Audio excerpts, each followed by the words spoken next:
Thank you, Mr. Chairman. Secretary Collins, thank you for being here today. And first of all, I'd like to say something that you're not hearing enough of. Thank you for your service to our veterans. I hear the great work and the improvements that are happening in my district.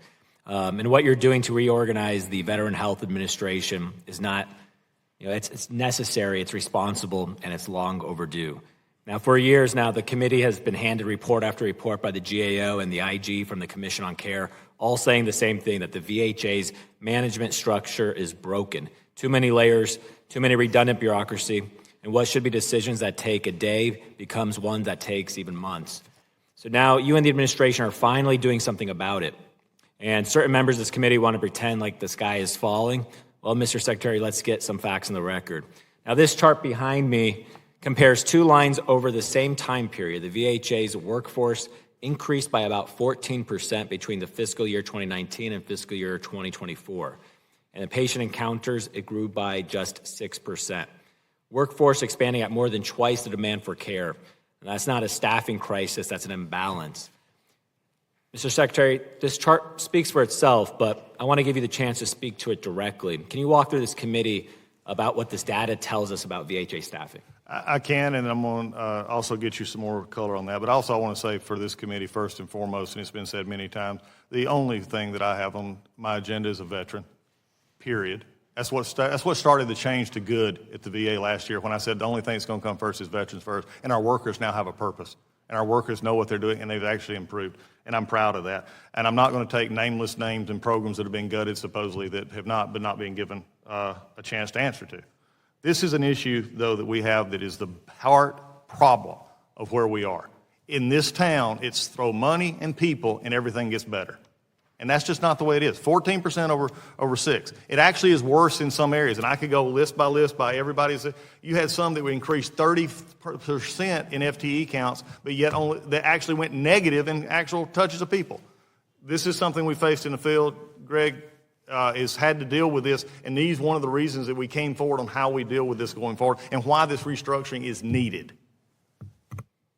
Thank you, Mr. Secretary. So one of the things that's very objectively clear, and this goes back to Ranking Member Takano's question earlier about does the VA have enough employees or enough staff?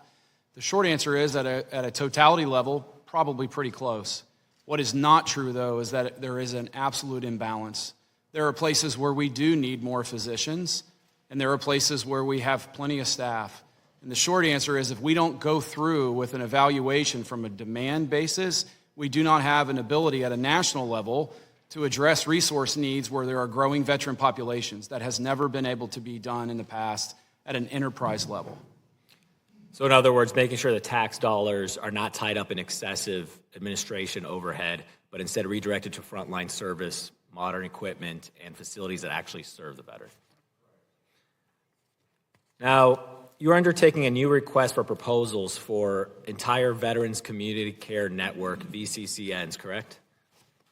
We are in the process. It's in our RFP now, so I can speak to what we had as you had the hearing on last week. I'll speak to that round. And what confidence can you provide to this committee that the next generation of TPA contracts, that the administrators will be held accountable for basic network integrity? I can't tell you how long I've been waiting for that question to come from this committee. And in a very honest way, because many of us have done this for years, and I was a part of this committee, and there's only about 4 of us on this committee that can say this. I actually voted for choice and actually voted for mission, which set this up. What we did not know at that time was, because we were trying to get help from a bad situation of wait times and issues, we set it up as quickly as possible. And frankly, I can just say from a bigger perspective, we had very little takers on helping us. We ended up with, Choice Act was a disaster. Mission Act has put us into 2 vendors, third-party access, and there was nothing in the contracts that were holding accountable. Well, let me rephrase that. There was, VA just didn't hold them accountable.